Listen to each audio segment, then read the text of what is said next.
Hello and welcome to another episode of Into Their Minds. In this season, we're focused towards bringing to our audience different perspectives to look at the current pandemic situation. Likewise, we previously had with us Dr. Vikram Patel, a psychiatric professor from Harvard Medical School, sharing his perspective on the psychological toll the pandemic is having on the society. Today, we have with us yet another eminent personality to share with us his perspective of the COVID pandemic situation, Mr. Bittu Sahgal. Mr. Bittu Sahgal is a prominent environmental activist, a writer, and founder of the Sanctuary Nature Foundation.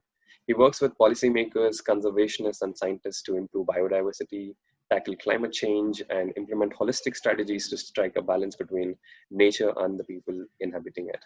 He's also the founder editor of the Sanctuary Asia magazine, aimed at educating the public about nature and wildlife conservation. So thank you so much for finding time to talk to us today. My pleasure. Considering how busy you are, I would like to start right away with the questions. Yeah. Sir, as I would like to start from the beginning of the lockdown. As many countries went into lockdown due to the pandemic, a lot of things got shut down, travel was very limited, and people started isolating. So there was a running narrative of how nature was healing and that humans were the virus. So what are your thoughts on that? Is there any doubt? I mean, human beings, Homo sapiens, my view is that we should have been called Homo stupidicus, because given this biosphere into which we were born, where all the gardeners of Eden did all their work for billions of years, we came in over there, we're just bumped up monkeys, basically. And in the process of trying to break the first rule that Darwin said, he said, basically, adapt or die. And instead of adapting to the biosphere and nature's basic rules, we decided to use our brains to force nature to adapt to us. And the comparison I make with 12-year-old kids generally understand. What I say is that you might as well give a monkey a hammer and a keyboard and ask him to edit Shakespeare. That's comparison I would make, which is the equivalent of Homo sapiens trying to improve the biosphere. We know nothing about it. We have no control over its consequences. And we think we do. Do you see any gains that has happened with the whole pandemic situation to the environment? Well, I'd put it like this. No, I see no gains whatsoever. If there is a gain, it's an ephemeral gain. It merely reminded human beings that you're not as smart as you think you are. But if you do behave, then there is a chance that you might survive. As far as the blue skies, everybody loved the blue skies for a while. But the idea that economics is the driving force for survival and happiness of human beings on Earth is delusional at best, because one of the simple lessons that the pandemic has taught us, and it's the smallest little lesson, it is less than a pinprick. It is that the entire economy is a wholly owned subsidiary of the environment, that technology is subservient to the biosphere, and nature doesn't give us any judgments. Oh, you're a very good boy, you're doing an undergraduate study, you're very nice, and Bittu Sahgal, you're editing a magazine, you're a nice guy. No, it only gives you warnings, like the pandemic, like the floods, like the droughts, like the, too cold, too hot, too early, too wet, all the birds are. So it gives you indications and warnings. It doesn't give you judgments. And after that, if you ignore the warnings, it gives you consequences. Right now, the pandemic that's hit us, COVID-19, is supposed to be the world's worst ever, etc., etc. It's nothing compared to what is waiting in the wings. Nothing. We have no idea whether it's the minks in Europe or who knows. It could be sitting down somewhere in the Thar Desert. Some virus that has adapted to some creature that has been pushed out by some oil exploration or the Western Ghats or the Northeast, who knows. We're not as smart as we think we are. And I think that the pandemic has merely reminded us. And if we have sense, we'll listen. If we don't have sense, we'll fade away. That's true. Mr. Sahgal, one thing this pandemic has made painfully obvious to us is that we are more connected across the globe than ever before. So we've had a coronavirus outbreak in every decade of the century. Does this increased connectivity of the world come at the cost of being more vulnerable to such epidemics? It comes, this increased, what you might call, I won't just say pandemic, I'll say it's not just a pandemic. Before the pandemic, the citizens of Delhi were dying slowly. The Hmm. pandemic has really said we can do it faster. So I'd put it like this: we're living on a small little blue marble, Hmm. small blue marble. And the idea that you can do in America what you do because you have, your own rules and laws, and you can do in India what you do because it's like somebody sitting down on row one of an aircraft and saying, I'm allowed to smoke, but in row two, I'm not allowed to smoke. So what good does it do? Absolutely. It's madness, I mean, what happens on one side of the world affects the other, and particularly the climate, the biosphere. I mean, these are like your teeth and your gums. There's no point having orthodontia if your gums are so rotten that your teeth fall out. So we've got to look after the planet if we want to survive. And all those species that people see, you see that tiger behind us, which is just a symbol, it's metaphor. It's These are just agents of maintenance engineers. They know how to protect the biosphere. Human beings, we don't know how to protect the biosphere. We don't know anything about nothing. All the science that you're learning in your institute is not even scratching the surface of the knowledge that is required. And if you don't understand how things work, you're never going to be able to fix it. And if you can't fix it, why break it? So, in one form or another, if there is one lesson the pandemic has taught us, it is be obedient. That's what it has. True, sir. Um, Today, many of the human activities that have contributed to this pandemic also fits into the broader context of climate change. Effects of climate change is evident as every passing year seems to have set a new record for heat waves, violent hurricanes, and glacier melts.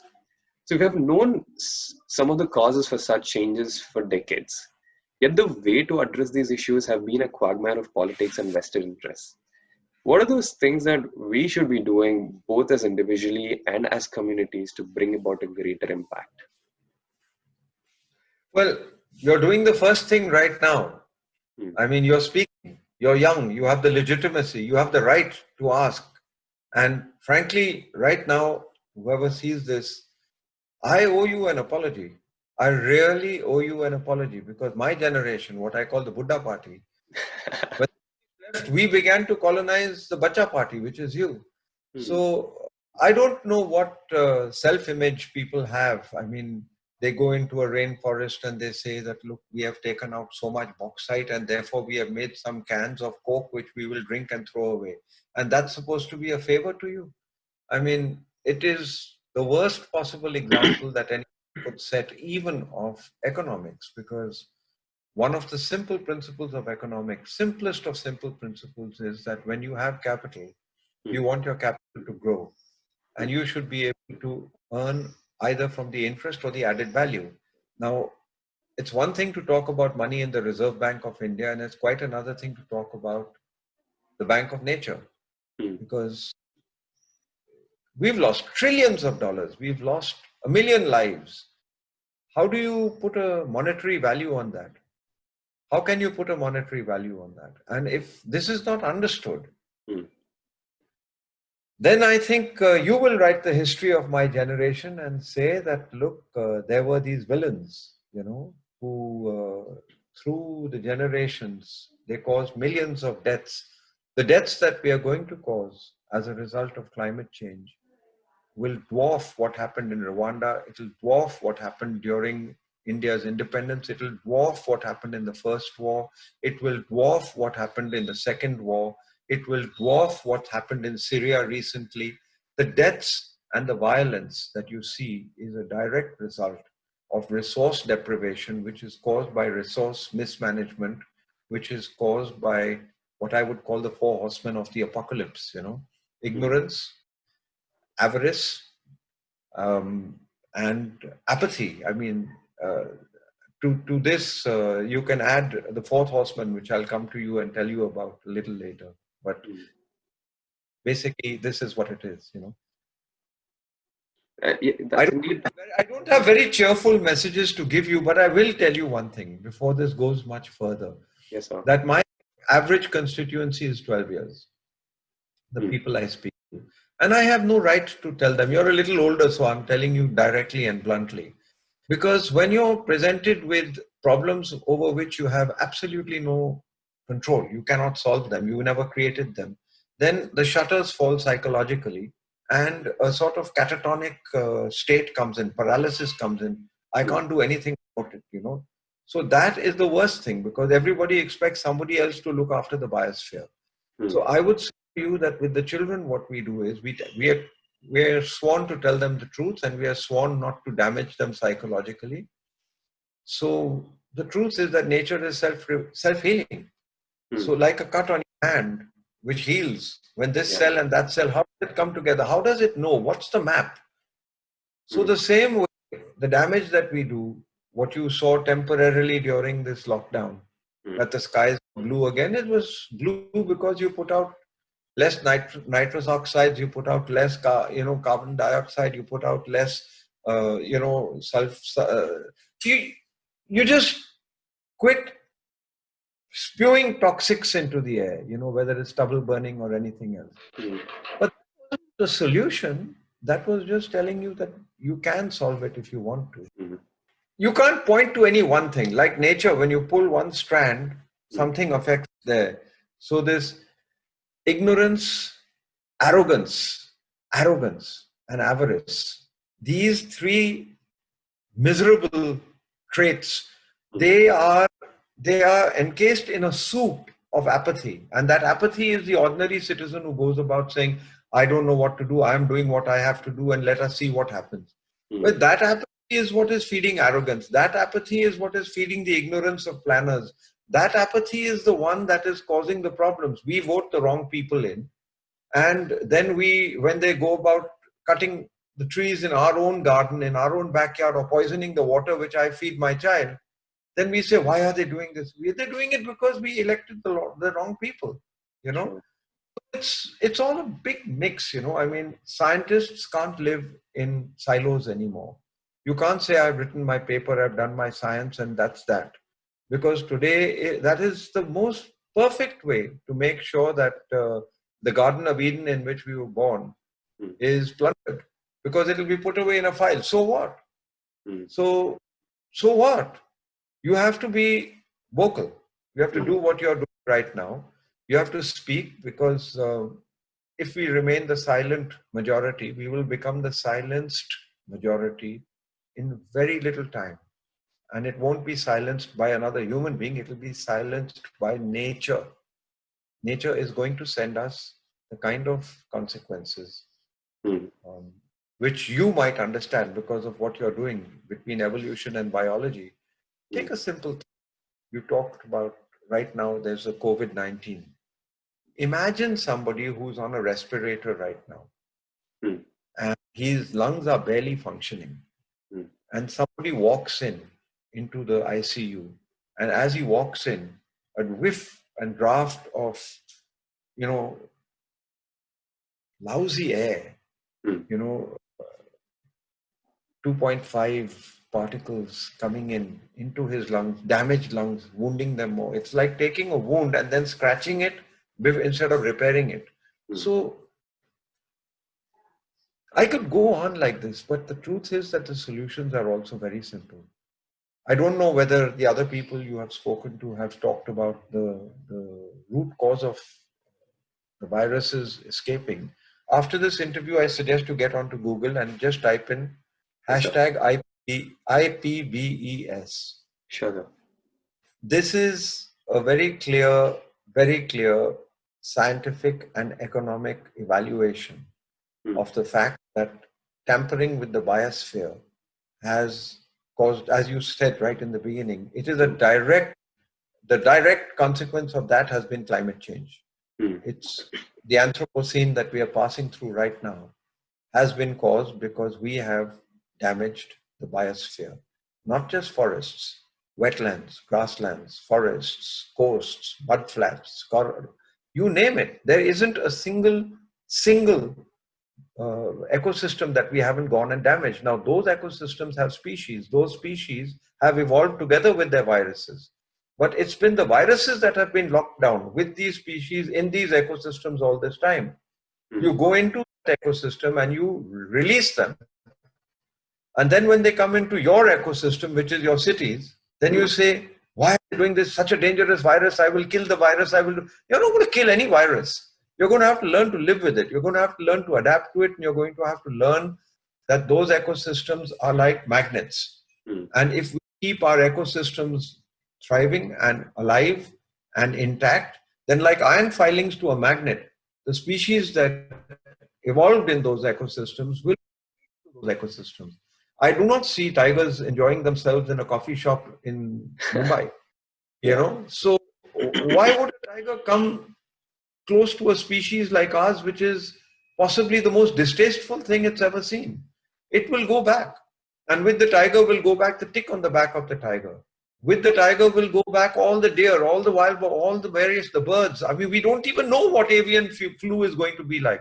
You just wait and see what happens when climate change begins to make birds that never ever met in the last 15,000, 30,000, 1 million years. They've never ever met.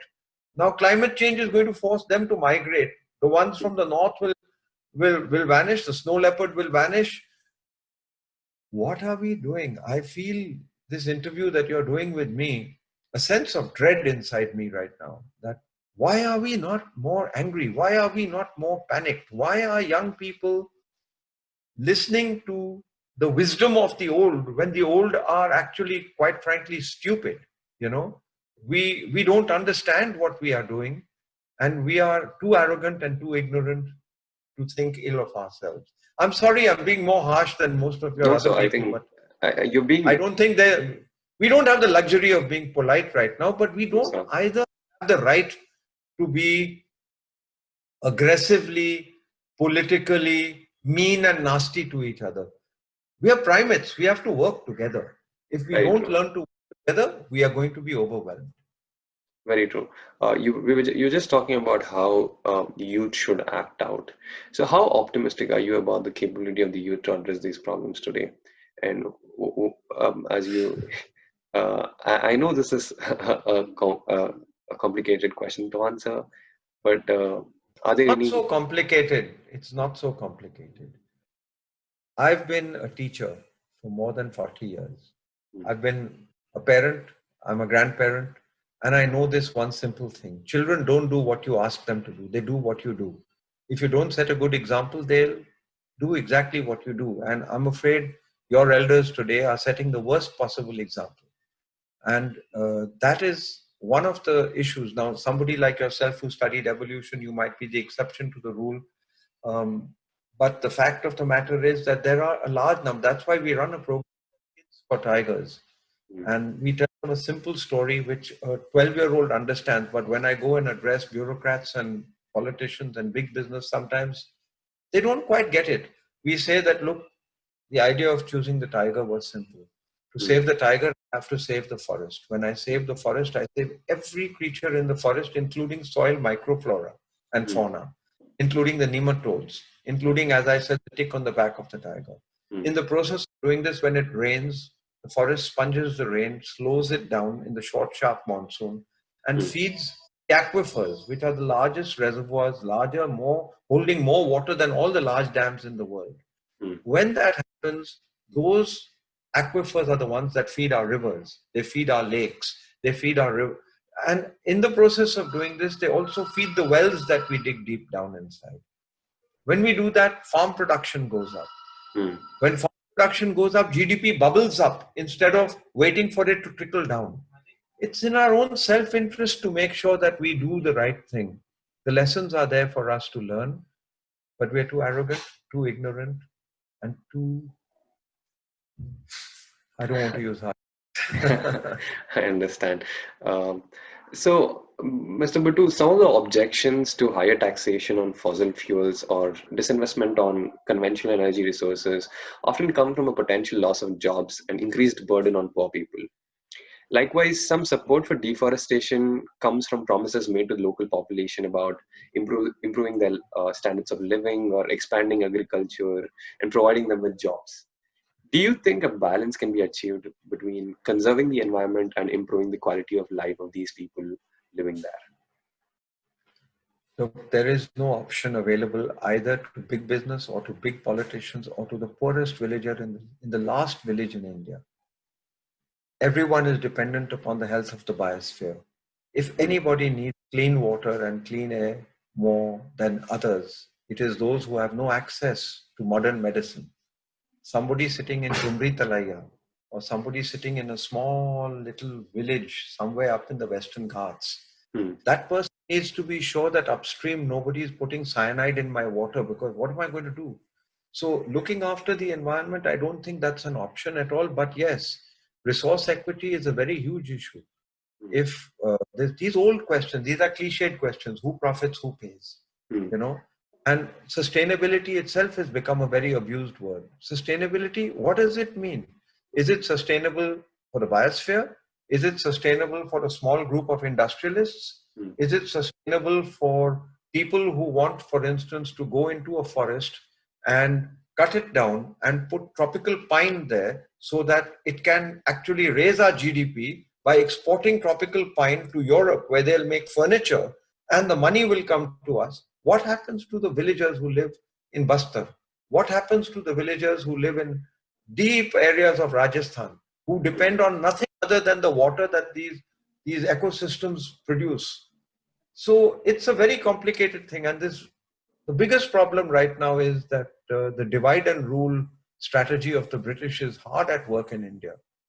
mm, They divided the Maharajas, mm. who fought with each other, and in the process, वो पंजाबी में कहते हैं कि अगर घर में लड़ाई हो गई तो काला चोर आके तिजोरी खाली करके भाग जाएगा, which is to say that if brothers start fighting, some thief from outside will come, empty your locker, and run away with the thing. We have to be united. It's Mm, um, it's a false opposition.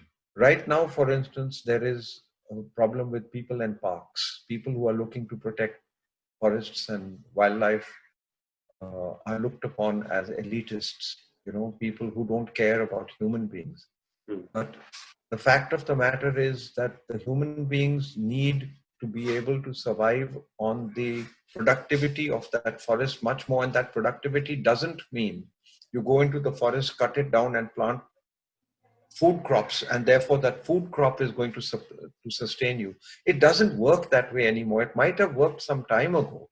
Even for that matter, what you call penda kheti or Swidden agriculture, where in the Northeast still the slash and burn. It was a wonderful way at one time, because by the time you had a 15-year cycle, the forest came back. It was like harvesting the cream on a ever producing biosphere. Today, the cycles have come down to 3 years. So the mm, trees haven't grown up, and you're again starting to do that, and then the soil fertility goes. mm, Today, India is the farmer suicide capital of the world. It is tragic to see what's happening. Even I live in Maharashtra. Marathwada it is tragic. The forests in this area were immense, of immense value, perfectly adapted to that moisture, perfectly adapted to that temperature, perfectly adapted to everything. And now they call it Zurpi forest, which is to say degraded forest. Why? Because it doesn't have lianas and ferns and things the way that you might find in the Western Ghats. mm, People don't understand. And right now, you talked of jobs. I believe that your generation is going to see the largest number of jobs ever created on planet Earth.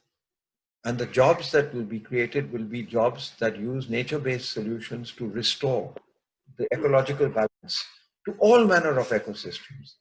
Look at the number of people that have migrated from urban India to rural India now.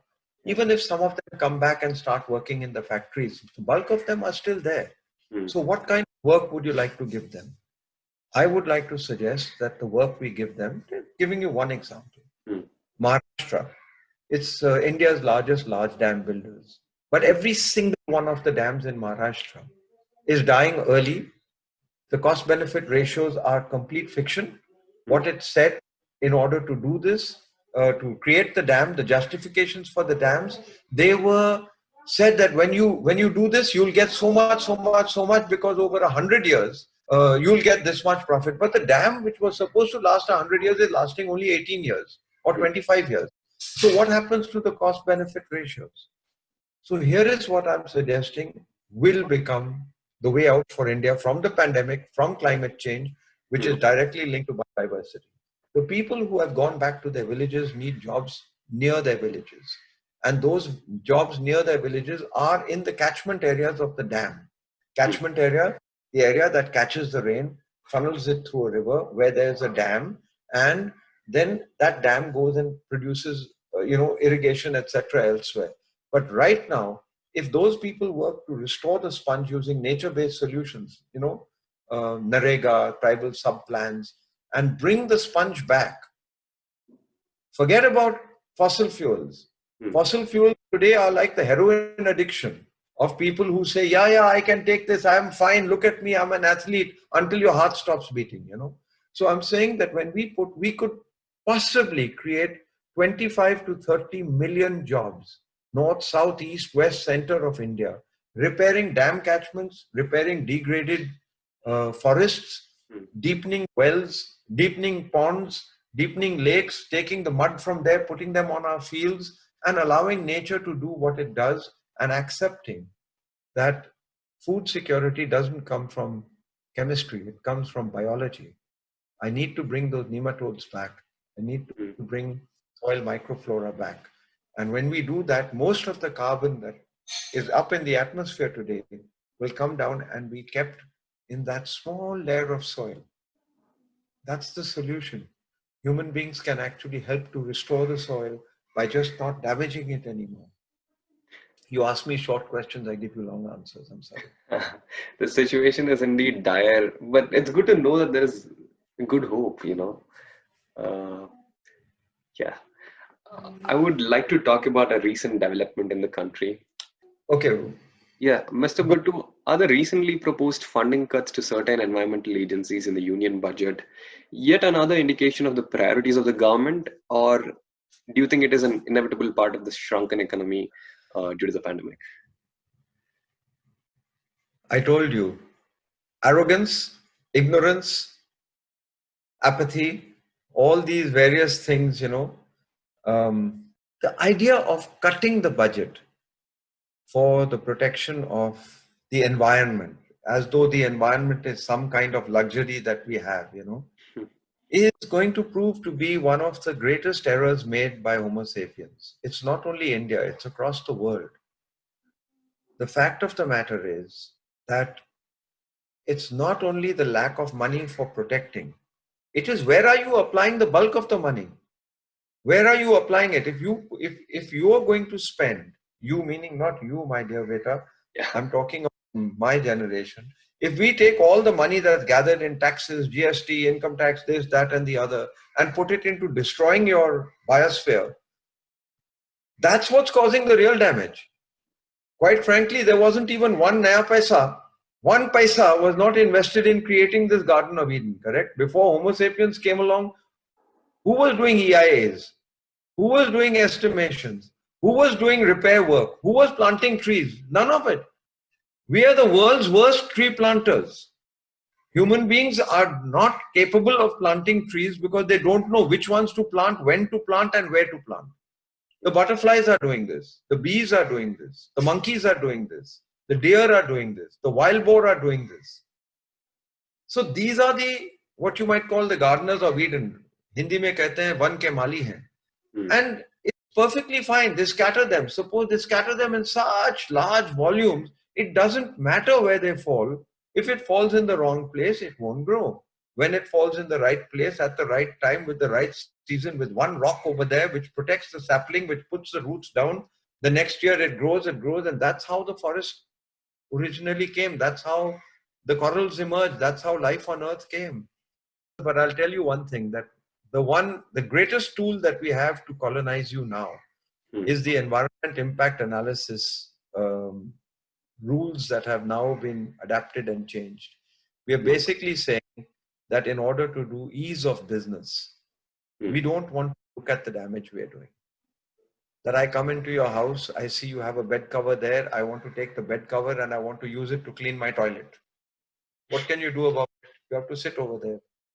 If so far there was a rule that said, no, you better check to see whether when you clean the toilet, will my bed cover become dirty when you put it back again? You say, no, don't check the dirtiness of it now. Just pass it clearly. If in 90 days you don't get it, just use mine. This is what we are doing to rivers. This is what we are doing to lakes. This is what we are doing to mountains. This is what we are doing to our glaciers. This is what we are doing to our corals, our oceans, all the breeding grounds for all the fish that support millions and millions and millions of people. What are we doing? What are we doing? And why isn't there enough anger? Your generation, if I had to come back after I go, I'll write on your book, why were you so quiet? Why were you so quiet? You could see that you are being robbed and you are still quiet. This is not somebody being good and somebody being bad. It is just a question of the misunderstanding of what development is. And the amount of money that we spend today to destroy these environments, we are going to have to spend 5,000 times that money to repair the environment. You are going to have to spend. All the money that is borrowed from the World Bank, excuse me, all the money we borrowed from the World Bank, you will pay back the capital and you will pay back the interest. I will have gone. Here I am sitting down, having a nice drink and having fun and dancing and playing. Look at me. I'm such a good guy. I edit a magazine called Sanctuary. What good is it doing all this if I'm not going to be able to set a right? When I say I'm not talking of me personally. I'm not saying I'm better than anybody else. I'm just saying my generation is culpable and there will be trials for environmental crimes against life on earth, not just humanity. Yeah. uh, I would I would like to now talk about your organization, the Sanctuary Nature Foundation.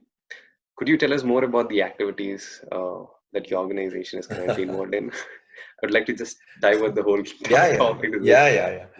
Sanctuary Nature Foundation was born under a banyan tree in Ranthambore 40 years ago Hmm. when Project Tiger had just about been establishing itself. And the idea was, I was just an urban guy, I was an advertising guy. I went down there and a man called Fateh Singh Rathod, I said to him after 3, 4, 5 years of coming down, I said, Fateh, tell me what I can do to save the tiger. Hmm. How can I help you to save this forest? So he said, I've got a very good idea. You go back to Bombay, every weekend have a party. I thought he's going to tell me have a party, raise some money and all. He says, you keep having parties. Next year you come back and then you ask me the same question. Fateh, what can I do to help you to say? What are you guys good for? Nothing else. Leave it to us. We'll have to do it. You create a problem. We'll create the solution. So I said, no, I'm serious. You tell me what to do. So he said, why don't you start a magazine? There are 500 magazines on sports. There are 300 magazines on politics. There's 200 magazines on fashion. There's all kinds of things. Where's the magazine on wildlife and nature and conservation? So I said, I will never come back to Ranthambore until I produce a magazine for you. And I did it. And the first name we chose was Habitat Hmm. for the magazine. Except that Habitat was a furniture store in Australia or something. We went back and Fateh and myself spoke and he said, Sanctuary. Hmm. I said, Sanctuary. And Sanctuary was born. But anyway, that was the birth of the magazine. And as you might imagine, the magazine was born. We did a lot of things. We created a lot of interest. A lot of people began to say, yes, very good. This is what is to be done. But then we found that the things that was to be done was not being done. So we started Kids for Tigers and children. We said we'll invest in children. We got 1 million children now to whom we tell that small story about the whole business of the tiger and the ecosystems and how all species are protected and how the carbon cycle is done and how atmospheric carbon comes down, all this. So our institution, Sanctuary, it was privately funded by me for 35 years. Hmm. Some people take holidays to Europe and some people spend money on statues and some people buy jewelry. For me, this was the biggest jewel in the whole world. The idea that the Indian subcontinent should be healthy, that the people should be happy, and that children like you should be able to dive into a river, swim in it, and drink the water at the same time. That's my ambition. So that was the ambition that Sanctuary was dedicated to.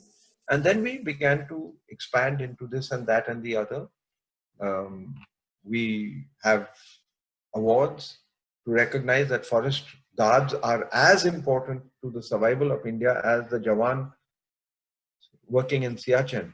In fact, more than 1,000 of them have been killed, and there's been no real ceremonies to turn them into heroes.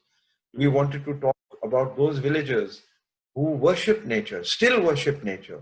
And those people who worship nature at that point, they should be treated as heroes, you know. So we've gone out and we produce films. We produced 30 films, 30 documentaries on Doordarshan, where 30 million people saw them. We work for Project Tiger. At this moment in time, right now, as we are speaking, Sanctuary is working at the tri-junction of biodiversity, economics, and climate change. Hmm. Climate change is a spoiler for the first two. And we are relying on two or three very basic truths. We are trying to work with communities who understand that there's no use doing community welfare if that ends up destroying the biodiversity upon which the welfare will depend in the long run. So we want to create livelihoods of the kind that we spoke of to restore the sponge using Narega, etc. Restore the sponge, and then your life will improve because you'll drink clean water, you'll have clean air. So we are working on people-park relationships in that way. We are also working with economists and planners and policymakers to tell them that, look, protecting the environment is just long-term economics. And if you do that, then maybe policies will change. We write, we produce magazines, we produce films. I'm talking to you. We have more than 500,000 people on social networks listening to what we say. But I have to say we are a far distance away from knowing what we say and doing what we should do. And think, I think that if I look at the fact that Biden has won over Trump right now, I think messages are being sent around the world that, look, eventually, irrespective of your politics, irrespective of your religion, irrespective of north, south, east, west, black, white, if Gandhi was alive today, he wouldn't say, I don't think he would say that before you do anything, see if it will benefit the poorest of the poor. What he might say is, before you do anything, see if it benefits the child who will be 50 years old, who is only 5 years old today. If it does not benefit that child, rich or poor, don't do that. You know. Then he would also say that, look, what are you doing, you rich people? Why are you consuming so much? Consume a little less and share it and find happiness in somebody else's happiness. These are all easy lessons to speak about. They're difficult lessons to practice. True. That was a very interesting start of the whole venture, and it's indeed some very inspiring work to me, and I'm sure to many too.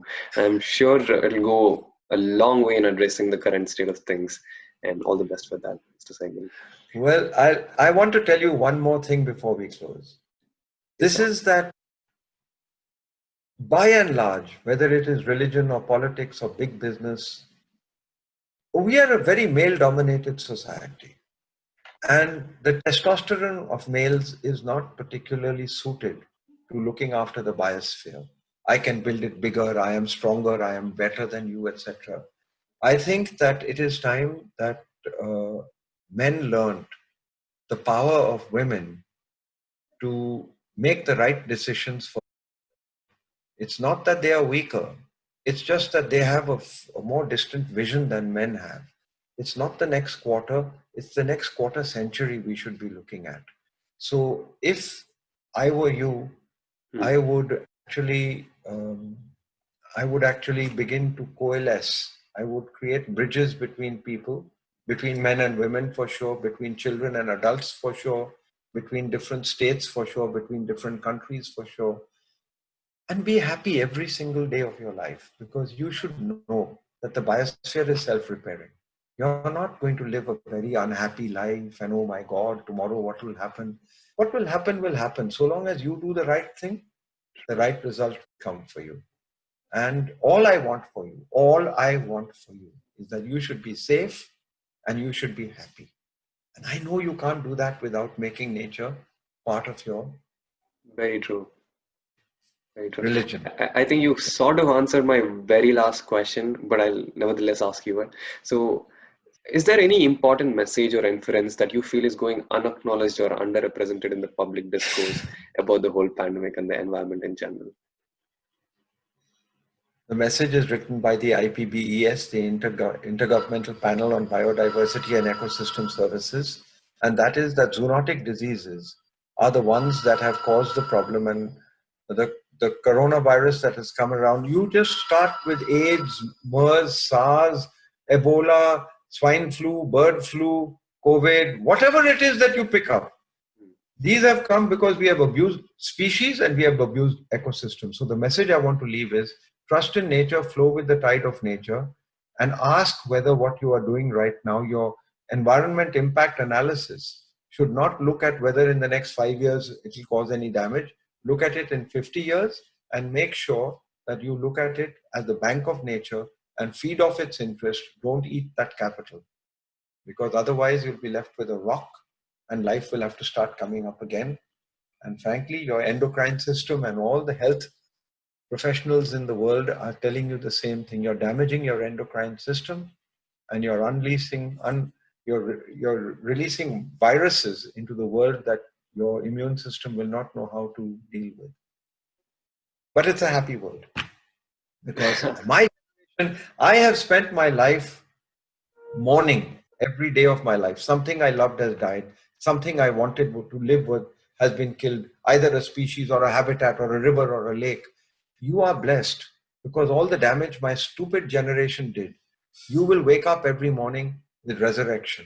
This lake has come back in Bangalore. This lake has come back in Thiruvananthapuram. This lake has come back in Punjab.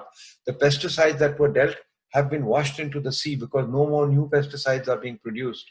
The fossil fuels we're sending up, we have got the cheapest form of electricity today is solar, the cheapest form. And all the other things that you see, remember, there's no such thing called a V-turn. It's always a U-turn.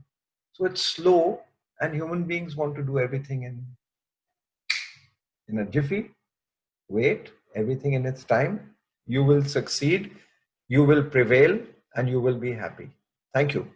Thank you, Mr. Bittu. It was a delight talking to you, and I appreciate for making this interview happen. Uh, Thank you. Thank you.